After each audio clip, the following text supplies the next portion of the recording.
به نام خدا. جلسه می‌خوایم در رابطه با همانندسازی دی ان ای صحبت.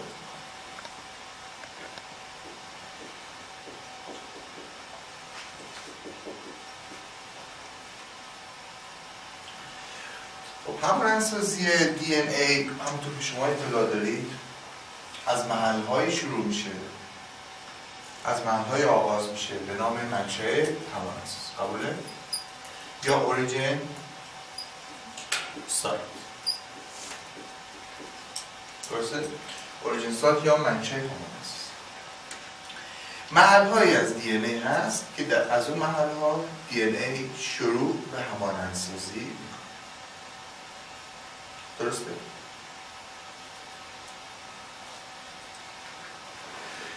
منتها تعداد این منشأ همانندسازی در باکتریا یک عدد هست. یعنی دی ان ای باکتری از یک محل شروع می‌کنه همانندسازی. تعداد منشأ همانندسازی در باکتری یک عدد هست. ولی در یوکاریوتا این تعداد خیلی بیشتر میشه. درسته؟ در مخمه 500 منشأ همانندسازی در کل ژنوم. کل ژنوم مخمه، چون یوکاریوتا کروموزوم مختلف داره، در کل ژنوم 500 منشأ همانندسازی هست و در پستانداران حدود 25000 منشأ همانندسازی و در گیاهان تعداد از این هم بیشتره، 35000 منشأ همانندسازی ما در گیاهان داریم. درسته؟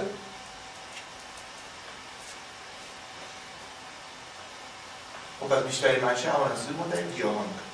حالا منشأ همانندسازی چه جور جایی هست؟ در هر موجودی ساختار خاصی رو داره و اتفاقاتی رو باید اونجا ما داشته باشیم. در واقع ما اگه یه دی ان ای دو رشته‌ای رو در نظر بگیریم، خب ما مثلا فرض می‌کنیم و حالا میخواد حلقه‌ای باشه مثل باکتری و میخواد خطی باشه، به صورت معکوس هم وجود داره. از یک منطقه توالی که بهش میگن منشأ همانندسازی، از این منطقه توالی خاصی داره، نه هر توالی، منشأ همانندسازی اوریجین سایت شروع میکنه به همانندسازی. درسته؟ برای همانندسازی چه اتفاقی باید بیفته به نظر شما؟ اولین مرحله از همانندسازی آفرین. اول باید پروتئین هایی رو داشته باشه که شناسایی رو انجام بده. یعنی شما هر موجودی، چه باکتری، چه یوکاریوت، چه ویروس، اگه دی ان ای رو همانندسازی بکنه یه پروتئین شناسایی کننده داره. من اول برای که جمع‌بندی رو داشته باشیم پروتئین هایی که لازمه برای همانندسازی دی ان ای معرفی. درسته؟ حالا چه موجود زنده، هر موجود زنده میخواد باشه. پس اولین دسته پروتئین هایی که ما داریم پروتئین های شناسایی کننده منشأ است. نوع این پروتئین، اسم این پروتئین ها فرق میکنن در موجودات مختلف، ولی به هر حال یه نوع از اینها لازم میشه. درسته؟ حالا دومین مرحله به نظر شما بعد از شناسایی چیه؟ یه پروتئین اومد این منشأ این دی ان ای میخواد همانندسازی بکنه. یه پروتئین اومد این منشأ رو شناسایی کرد. حالا مرحله بعد چه اتفاقی میفته؟ کمپلکس همانندسازی نه.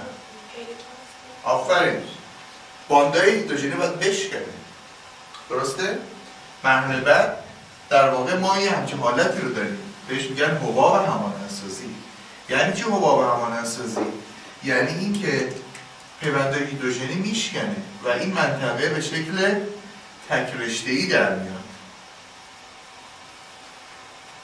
درسته؟ دومین دسته پروتئین هایی که لازم هست برای همانندسازی پروتئین هایی هستش که ما بهش میگیم هلیکاز. هلیکاز ها یه دسته شون مخصوص همانندسازی هم ولی ما جاهای دیگری هم نیاز به هلیکاز داریم، مثل ترمیم، مثل نوترکیبی، جایی که میخواد پیوند هیدروژنی بشکنه. هلیکازهای نوترکیبی جداست و ترمیم.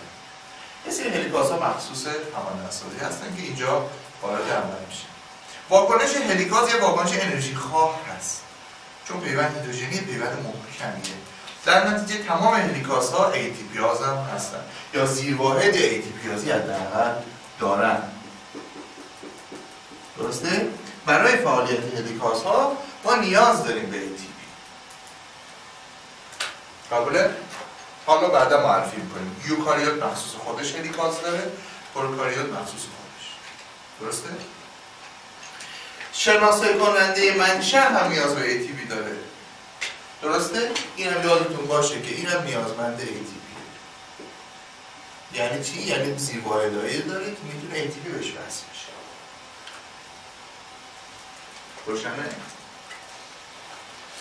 تا شناسایی کننده منشأ به محل وارد نشود هلیکاز نمیاد. یعنی چی؟ یعنی شناسایی کننده منشأ، پروتئین شناسایی کننده منشأ دو تا کار اصلی انجام میده. یکی اینکه میاد منشأ رو شناسایی میکنه، درسته؟ دوم اینکه شرایط رو برای ورود هلیکازها مهیا میکنه. این کار دومش نیاز به ATP. قبوله؟ آره؟ خب حالا هلیکازها اومد این باند هیدروژنی رو باز کرد. به نظر شما مرحله بعد ما چه فعالیتی رو کنیم داشتیم؟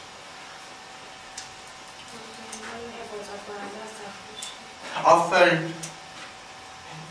پیوند هیدروژنی تشکیلش در واقع یه اتصال خود به خودی هست، یعنی به محض اینکه جدا بشه هلیکاز با انرژی اینو جدا میکنه، به محض اینکه هلیکاز بره کنار دوباره به سمت هم کشیده میشه، بسته میشن. خب حالا آنزیم‌های دیگه نیومدن. در نتیجه وقتی که هلیکاز پیوند هیدروژنی رو باز میکنه، حالا یه پروتئینایی هستن میان اینجا میچسبن که اجازه ندن دو مرتبه اینا تشکیل بشه. ما به اینا میگیم SSBP. SSBP Single Stranded Binding Protein.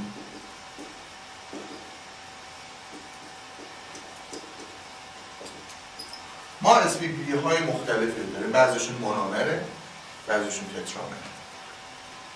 متوجه میشیم؟ SSBP ها پس فهمیدین کارش چیه؟ بعد از هلیکازها وارد عمل میشه، همیشه باید SSBP ها و اطراف باشن.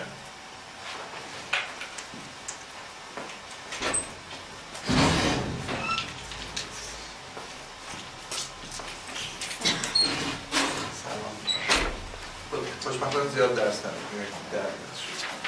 همین 8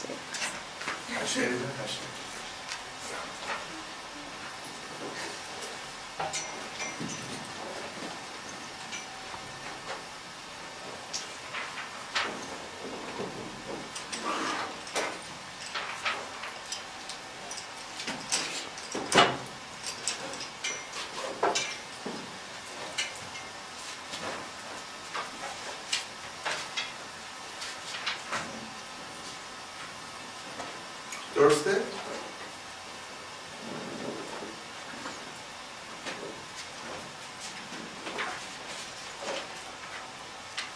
حالا سوال نداریم.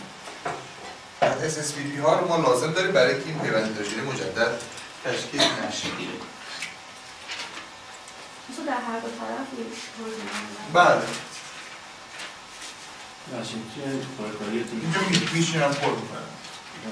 تو پروکاریوت یوکاریوت دیگه یه اسمی میان اسمش فرق اسمشون اسم میدن، آره بینا اسم میدن. من معرفی میکنم. تو پروکاریوت میگن همین SSBP، تو یوکاریوت فرق. تمام اینا من معرفی میکنم. میخوام یه جنبندی از همانندسازی بکنم که معرفی پروتئینش دیگه کاری نداره. خب پس فهمیدیم مرحله اول شناسایی منشأ همانندسازی هست.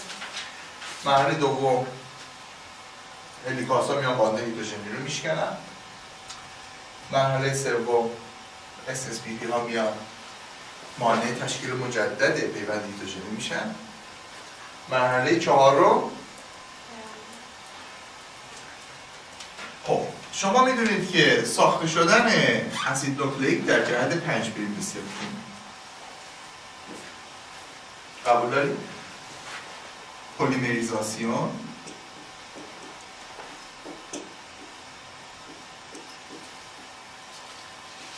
پنج بریم به سپریم هست. یک شرط همانندسازی جهتش. شرط دوم اینه که آنزیم پلیمراز برای فعالیت خودش نیاز به یه تکیهگاه داره.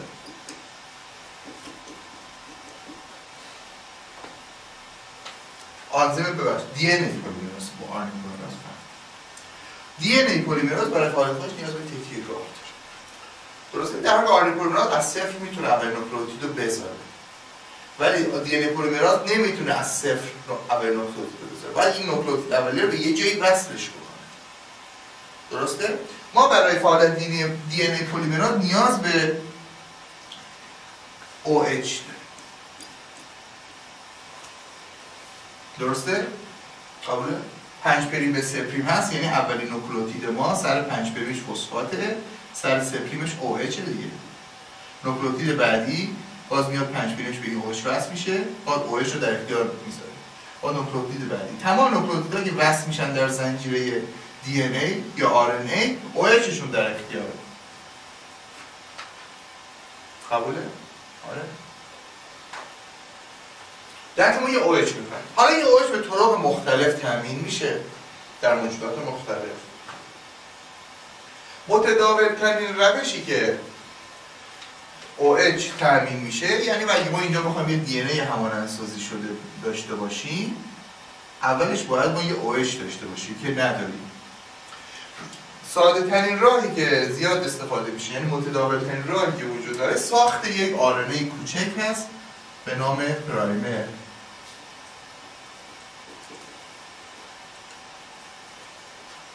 ساخت پرایمر. درسته؟ یعنی چی؟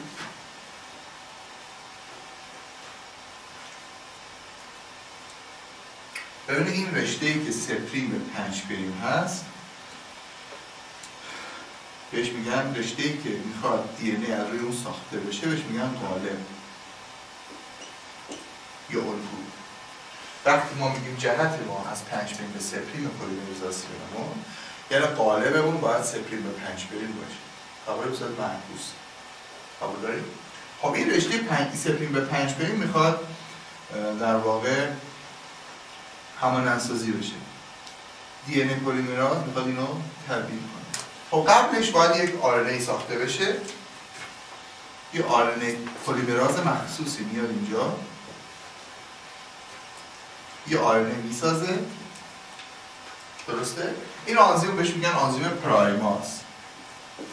بعضی مواقع این آنزیم یه آنزیم مشخص و جدایی نیست. بعد وقتی یه آنزیم پرایماز داریم، بعد وقتا نداریم. عمل پرایمازی باید اتفاق بیفته. درسته؟ یعنی ساخت یک آر ان ای کوچک پرایمر حدود 12 نوکلئوتید طول این آر ان ای میرسه. قبوله؟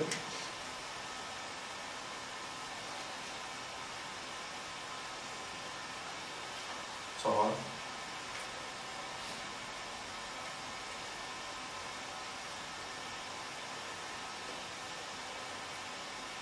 سوال نداریم؟ خب مرحله بعد پس این آر ان ای پرایمر باید ساخته بشه. حالا به هر روشی میخواد تامین بشه. مرحله بعد بیادشون بعدش چیه؟ فعالیت پلیمرازی. درسته؟ حالا یه دی ان ای پلیمراز میاد اینو تبدیلش.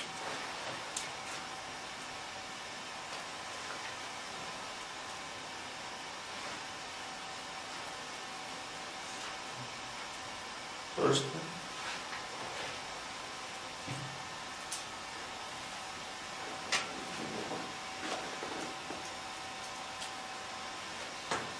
خب دی ان ای پلیمراز در مخصوصا در پروکاریوت فرض بکن این دی ان ای پلیمرازه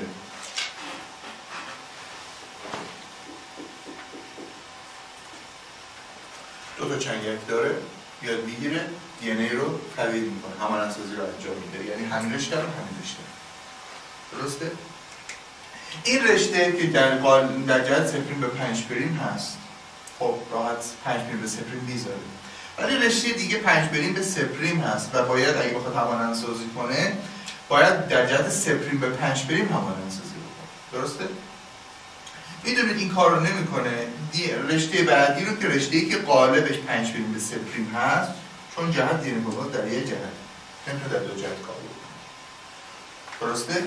این رو به شکل قطع همانندسازی بکنه. نمیتونه از اینجا بگه. ببینید در واقع این رشته 5 پریم به سپریم از این جهت میشه سپریم به 5 پریم. باید از اینجا همانندسازیش رو انجام بده. در جهت رأس. قابله؟ آره. خب به انتهای دی ان ای دسترسی نداره دیگه. در همون جهت که پیشروی داره میکنه دی ان ای رو میاد قطع همانندسازی میکنه. یعنی در واقع در رشته مقابل ما تعداد زیادی پرایمر خواهیم داشت. همزمان که رشته داره پیش میره، این رشته رو میگیره که قطعش رو میسازه. باز میاد جلوتر، باز این رشته رو قطع بعدیش رو میسازه. متوجه میشیم؟ ببینید رشته 5 پریم به سپریم در واقع رشته که تمپلیتش قالبش 5 پریم به سپریم هست به شکل قطع ساخته میشه و تعداد زیادی پرایمر اینجا خواهیم داشت. به این قطعات میدونید میگن قطعات اوکازایی. این قطعات هر کدوم یک پرایمر دارن، یعنی ما برای ساخت رشته مقابل تعدادی پرایمر لازم داریم، ولی یکی از رشته‌ها یه دونه پرایمر براش کافیه. ولی رشته مقابل تعداد زیادی پرایمر لازم داره. اون رشته‌ای که به صورت یک پارچه ساخته میشه این رو بهش میگن رشته لیدینگ استرند یا رشته رهبر یا پیشرو. اون رشته‌ای که با تأخیر ساخته میشه اونم به خاطر اینکه جهتش عکسه و یعنی زحمت دی ان ای پلیمراز رو زیاد میکنه، با تأخیر ساخته میشه. اون رشته رو بهش میگن لگینگ استرند یا رشته تأخیری یا پیرو.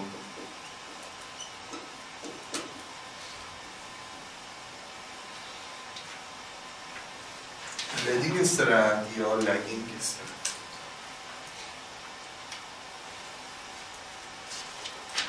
قبله؟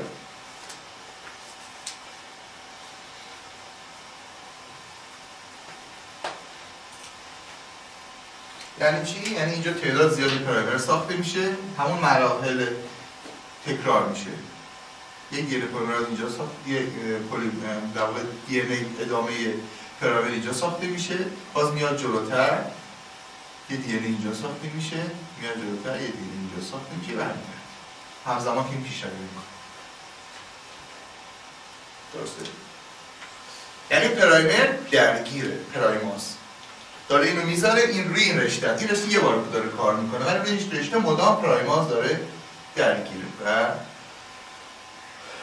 کارشو داره انجام میده. آنزیم پرایماز مدام داره کار میکنه تا قطعات مختلف رو بذاره و دی ان ای پلیمراز هم سریع اون قطعات رو تبدیل بکنه. روشن؟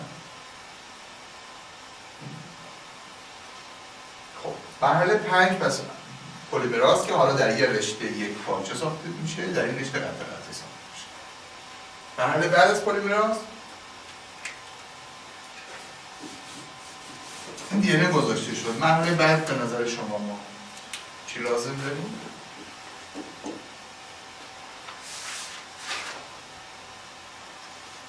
بعد از عمل کرده آنزیم دی ان ای پلیمراز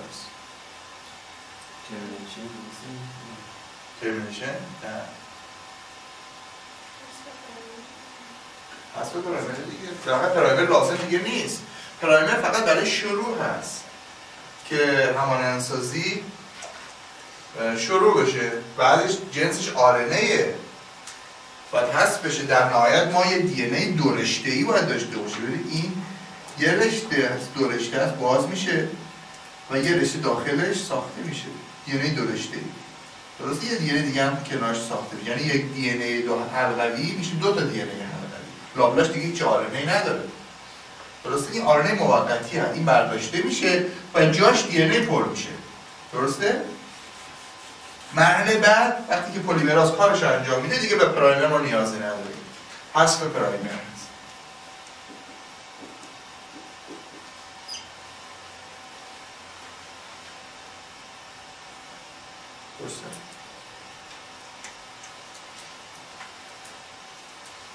پرایمر هم جهتش 5 پریم به 3 پریم ساخته شده، یعنی این رشته جدید اینجا میشه 5 پریم، اینجاش میشه 3 پریم. این هم همینجور 5 پریم 3 پریم. درسته؟ ابتدای هر قطعه 5 پریم هست که با RNA شروع میشه، انتهاش 3 پریم هست که با DNA شروع میشه. درست؟ اینا DNA، این RNA. این DNA به هم وصله. این RNA تکیه‌گاهی شده برای فعالیت DNA پلیمراز. آخرین نوکلئوتید در RNA پرایمر رو DNA پلیمراز میگیره و DNA میسازه. سوال نداریم؟ خب حذف پرایمر. در مورد پلیمراز و حذف پرایمر ما چند تا نکته داریم. بعضی وقتا خود پلیمراز ها میان این کار انجام میدن. ببینید بعضی وقتا ما برای یه کار داریم فعالیت ها رو میگیم. بعضی وقتا دو تا آنزیم دارن یک کار رو انجام میدن. دیگه اون بحث جدایی بعدا بهش خواهیم رسید. درسته؟ فعالیت حذف پرایمر یعنی چی؟ یعنی این پرایمر ما دیگه این دی ان ای پلیمراز دی ان ای قبلی رو ساخته، حالا میخوره به یه پرایمر دیگه نمیتونه تبدیل بکنه.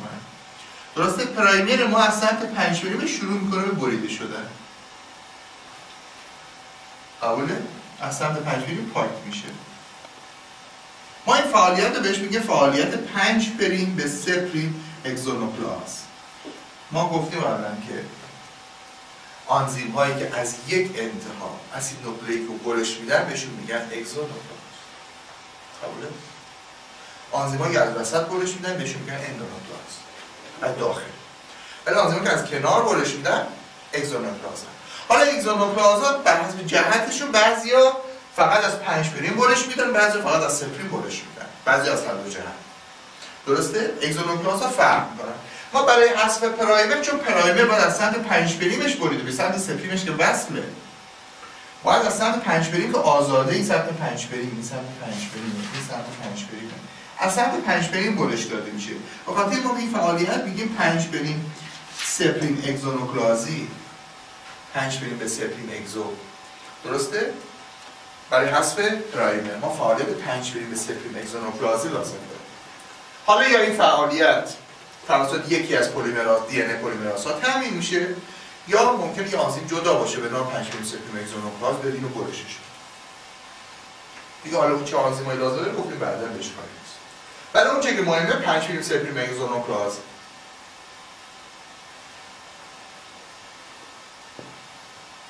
قبوله؟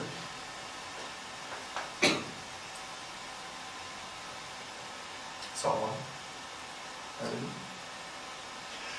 خب ما یه نکته دیگه که داریم این هستش که پلیمرازها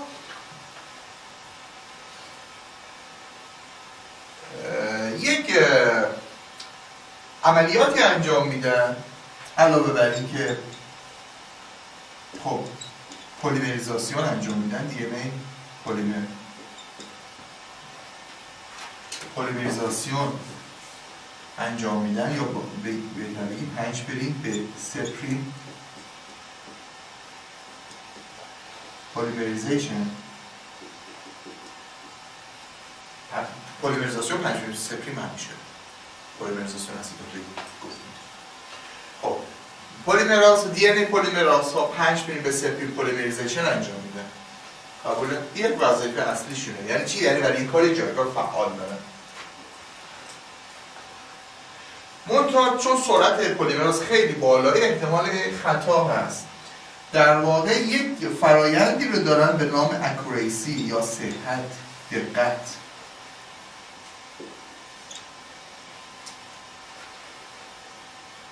دقت که اینها میان نوکلئوتید ممکن اشتباه بذارن. نوکلئوتیدها علاوه بر اینکه 5 پریم به 3 پریم ساخته میشن باید بازهای مکمل جلوی هم باشن. اگه اینجا آدنینه مقابلش تیمین گذاشته بشه، درسته؟ خب ممکنه یه باز دیگه بزنه، احتمال خطاش وجود داره. در نتیجه پلیمرازها این خطا رو دی ان ای پلیمراز، من عادت دارم بگم پلیمراز، شما الان بحث ما همون اساسی، چون آر ان ای پلیمرازها کلا متفاوته. دی ان ای پلیمرازها یه چیزی داره به نام صحت یا دقت، اکوریسی. یعنی چی؟ یعنی کارشون رو چک میکنن. اگه بخواد جهش ایجاد کنه که آسیب میزنه به دی ان ای. هم موقع همانندسازی بیشترین استعداد برای جهش پذیری داره، چون بلافاصله آسیب رو به نسل بعد منتقل میکنه، به ارث میرسونه هر آسیبو. درسته؟ ممکن وسط یک ژن خاص باشه به ارث میرسه. با خاطر دی ان پلیمراز یک چیز داره به نام اکوریسی. یعنی چی؟ یعنی نوکلئوتیدی که داره میذاره 5' به 3' داره میسازه، آخرین نوکلئوتیدی که گذاشته سر سپریمه. درسته؟ این آخرین نوکلئوتیده. برمیگرده این نوکلئوتید چکش میکنه. یعنی چی؟ اگه این ایراد داشته باشه برشش میده. درسته؟ یه نوع فعالیت اگزونوکلازیه. اون تا برعکس این حالته، چون داره در سمت سپریم حرکت میکنه، دوباره برمیگرده اگه ایرادی باشه اینو برشش میده. میشه چی؟ فعالیت سپریم به 5' اگزونوکلازی. بعضی از پلیمرازها، همشون اینجوری نیستن، بعضی از پلیمرازها فعالیت سپریم به 5' اگزو دارن. سپریم به 5' اگزو. این هم خیلی مهمه، شما باید بدونید که چه پلیمرازهایی این فعالیت رو دارن. این پلیمرازها دقتشون بالاست. درسته؟ ولی پلیمرازها، دی ان ای پلیمرازهایی که فعالیت 5' به سپریم اگزو نوکلازی ندارند خطا زیاد ایجاد میکنن، جهش ایجاد. درسته؟ طبیعتاً اون دی ان ای پلیمرازی که داره همانندسازی ژنوم رو داره انجام میده باید دقتش بالا باشه، چون قراره مثلا 3 میلیون بازو یا 3 میلیارد بازو بسته به موجود زنده این همانندسازی بکنه، باید دقتش بالا باشه. گرچه خطاهای ایجاد میکنه ولی نسبت به دی ان ای پلیمرازهای دیگه خطاهاش کمتره. درسته؟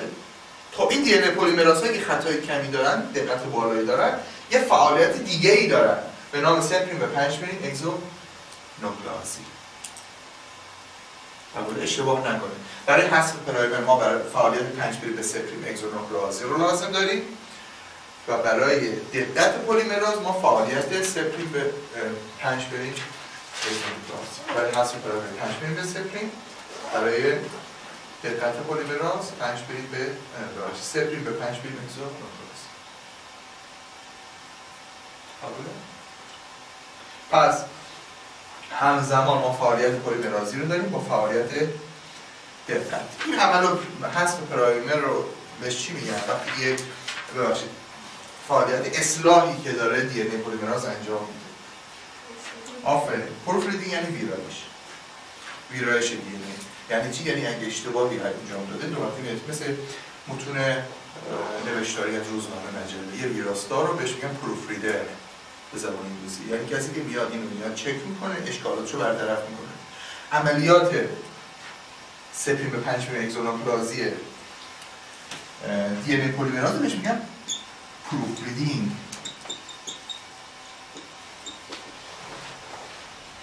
یعنی ویراستاری. درسته؟ این عملیات پس باید دی ان ای پلیمراز همانندسازی رو انجام بده، اما 5' به سپریم پلیمریزیشن رو بهش میگن همانندسازی، سپریم به 5' اگزو نوکلازی رو بهش میگن پروفریدینگ.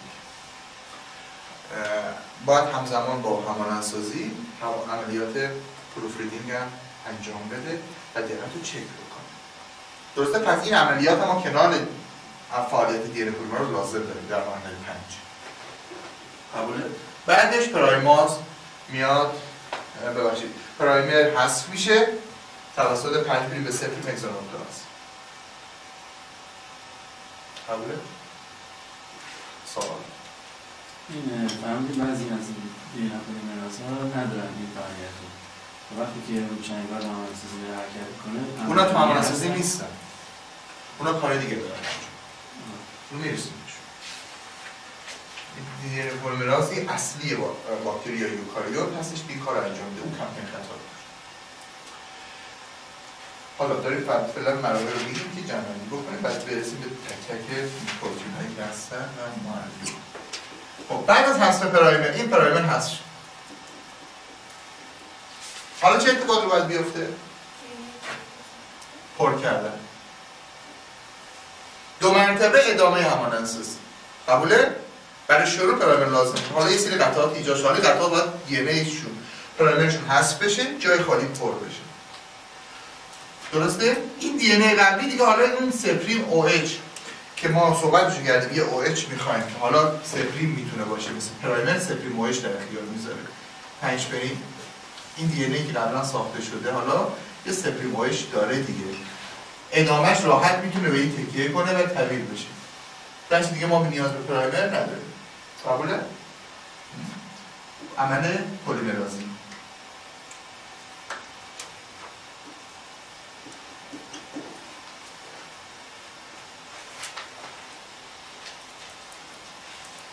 قبوله؟ عمل پلیمرازی مجدد باید انجام بشه. ما تا این عمل پلیمرازی دوم یکم فرق میکنه. فقط برای پر کردن اون محل کوچکه. حدود 12 نوکلئوتید پرایمر بوده، حالا پرایمر حذف شده. روشنه؟ این مثالش این؟ نه، تو هر دو تا رشته یا پرایمرش باید حذف بشه.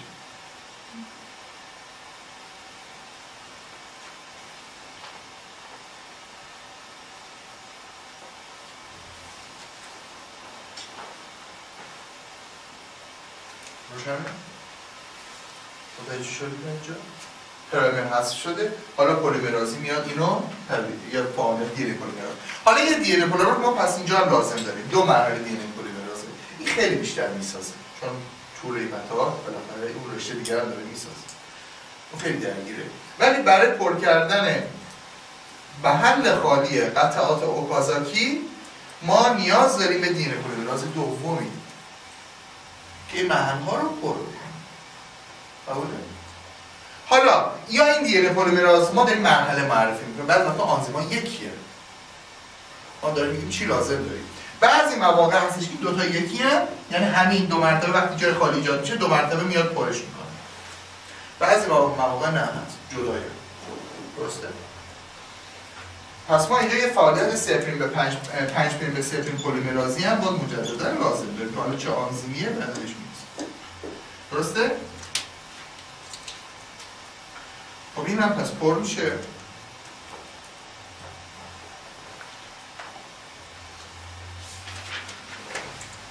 مرحله 8 ما چه فرآیندی رو داریم؟ تمام شد دیگه همون حسابی. باید این دو تا قطعه جوش بخورید، پرایمر ادامه قطعه قبلی رو قطعه اوکازاکی طویل‌تر شده. درسته؟ پرایمر اوکازاکی هم حذف شده. جاش پر شده. این قطعه اوکازاکی طویل‌تر شده. ولی همچنان به صورت قطعه است. یک پارچه نیست. آخرین مرحله این قطعاتی که همه دی ان ای شدن دیگه آر ان ای داخلشون ندارن. ببین اینا همه دی ان ای هستن. ولی اینجا 3' این قطعه، اینا 5' قطعه با یه اتصال استری اینجا برقرار بشه. 3' او اچ با 5' فسفات.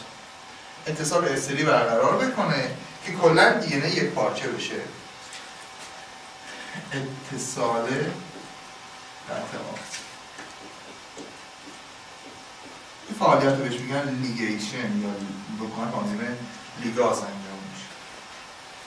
آنزیم لیگاز از آنزیمایی که سنتیتاز هست و نیاز به ATP داره. چون میخواد پیوند کوآوالان تشکیل بده، نیازمند به ATP هست. قبوله؟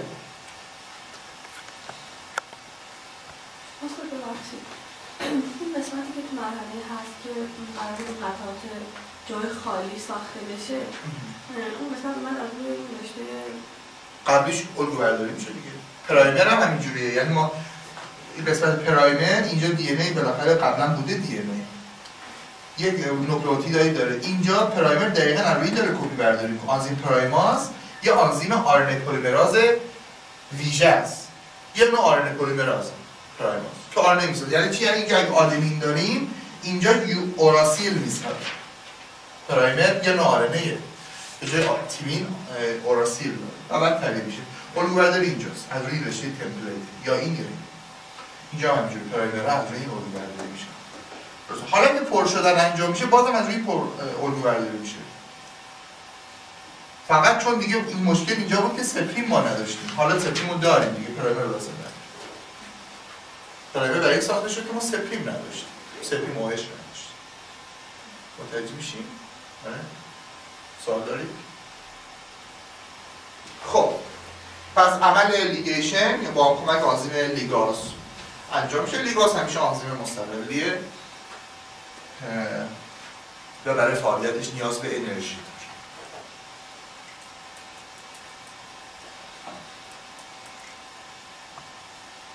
سوال توی هم گرم بکنه نفهمیدم چی هم؟ این نمیساخت که روی دوپریم آهاش متصل بشه قبل سپریم OH. سپریم OH هم RNA با DNA هیچ فرقی نداره به نظر نوع اتصالش. فسفودیستر تشبیه به سپریم دوپریم OH. دوپریم OHش RNA دوپریم OH داره، قندش ریبوز هست ولی اتصالاتش فرقی نمیکنه. اون دوپریم OH که داره طول عمر RNA رو کم میکنه. OH کلا کار اسید نوکلیک مشکل میکنه چون واکنش پذیره. درسته؟ تیروزینی هم که تو توپوایزومراز بود به خاطر OHش گفتیم که توپای یک ها در واقع خودشون میتونن انرژی رو تامین کنن، واکنش آنزیمی قوی‌تری داره. درسته؟ OH چون RNA OH داره، OH و باعث میشه حمله بکنه به اسید نوکلیک، به خود اون همون اسید نوکلیک هم به نوکلئوتید حمله میکنه و برش میده. درسته؟ بخاطر طول عمر RNA کمه. ولی دی ان ای طول عمرش زیاده بخاطر قندش ده‌اکسیریبوزه.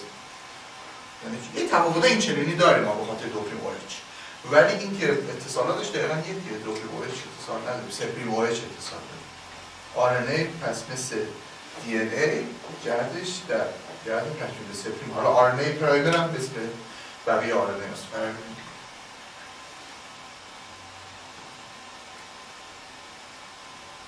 درسته؟ خب پس اتصال لیگیشن هم انجام میشه و دی ان ای بسیار یک پارچه ساخته میشه. من یه سوال از شما میکنم. به نظر شما یه دی ان ای باکتری داریم، باکتری دی ان ای حلقوی داره.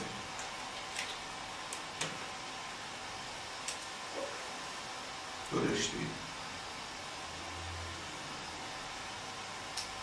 اصلا اینجا منشه همون اساسیش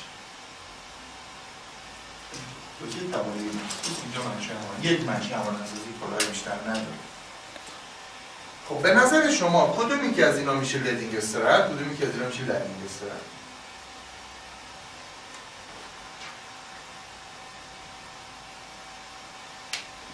ما اونی که قطع است بهش میگفتیم لگینگ استرپ، اونی که یک پارچه ساخته میشه بهش میگیم لیدینگ استرپ.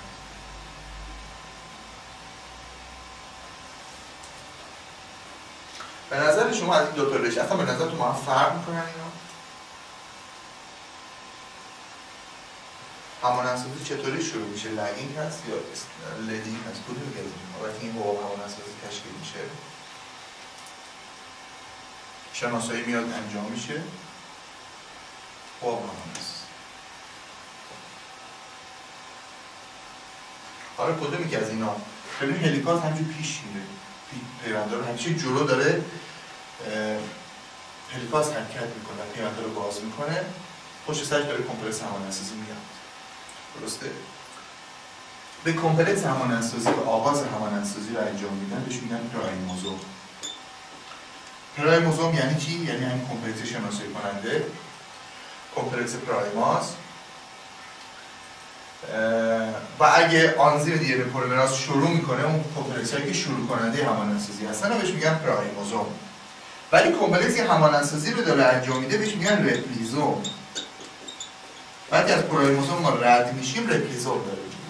درسته؟ کمپلکس همانندسازی اصطلاحات اینجوریه و به هر واحد همانندسازی بهش میگن رپلیکون. رپلیکون و هر واحد همانندسازی. RNA یه رپلیکون داره، منشأ همانندسازی یه واحد همانندسازی میشه.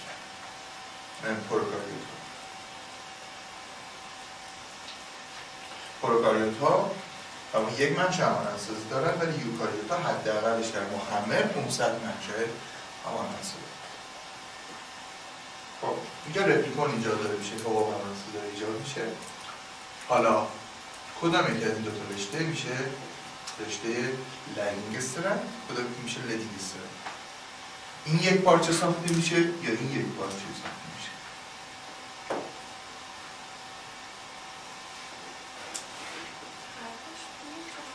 چی؟ یک پارچه یعنی قطر نفس ساخته نمیشه، اینجوری نمیشه. یه نیورون داره حرکت میکنه یه دی ان ای پلیمراز میشه که یه جمع حرکت میکنه، در نتیجه مجبور اون رشته دیگه رو قطع بسازه. در مورد دی ان ای وقتی ما میگیم لدینگ استرند رشته رهبر یا رشته پیرو، منظور نیست که کل اون رشته اینجوریه، درسته؟ همون منطقه لدینگ داریم و لگینگ داریم. حالا اینجا هم همینجوریه. همانندسازی در خیلی از منشأهای همانندسازی به صورت دو جهته است، یعنی یه کمپلت اینجا میشینه، اینو تغییرش میکنه، هلیکاز اینجا باز میکنه، یه کمپلت هم اینجا باز میکنه، هلیکاز بعدش هم همانندسازی. یعنی چی؟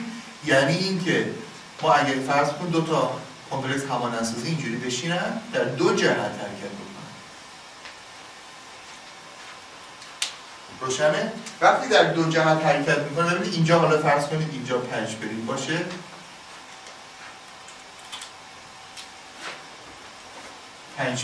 این رشته از اینجا تا اینجا 3 پریمش باشه، درسته؟ از این جهت 5 پریم به 3 پریم باشه. این رشته دیگه از اینجا 3 پریم هست، برمیگرده اینجا 5 پریم. درسته؟ یعنی این دو تا دی ان ای پلیمرازات رشته‌ای که در اختیارشون دارن با هم فرق میکنن. روشنه؟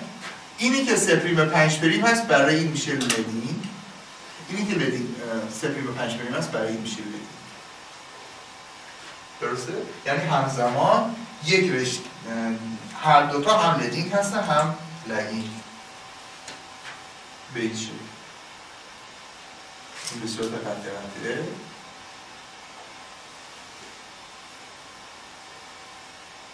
نه برعکس باز به شکل قطعه. درسته؟ رشته‌ای که 5 پریم به 3 پریم هست همیشه لگینگ استرند. روشنه؟ در نتیجه اینجوری نمیتونیم بگیم که ما یه رشته لدینگ هست یا لگینگ هست. برای اون همانندسازی و برای اون رپلیزوم یک رشته محسوب میشه. ولی اگه رپلیزوم دیگه داشته باشیم اون برای خودش جداست. روشنه؟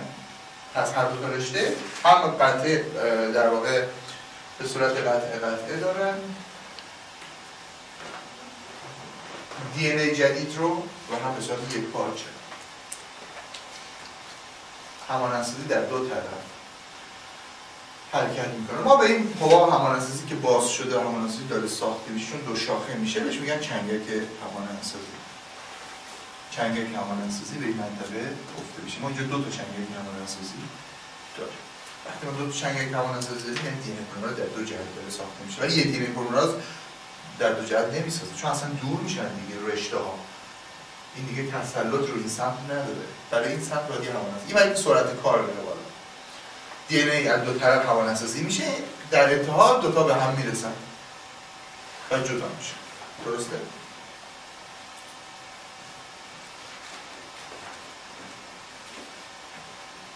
قابله؟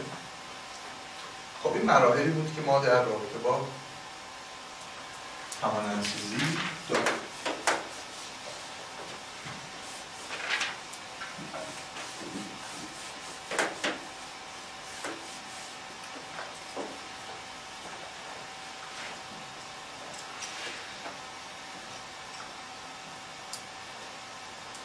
سوال؟ خب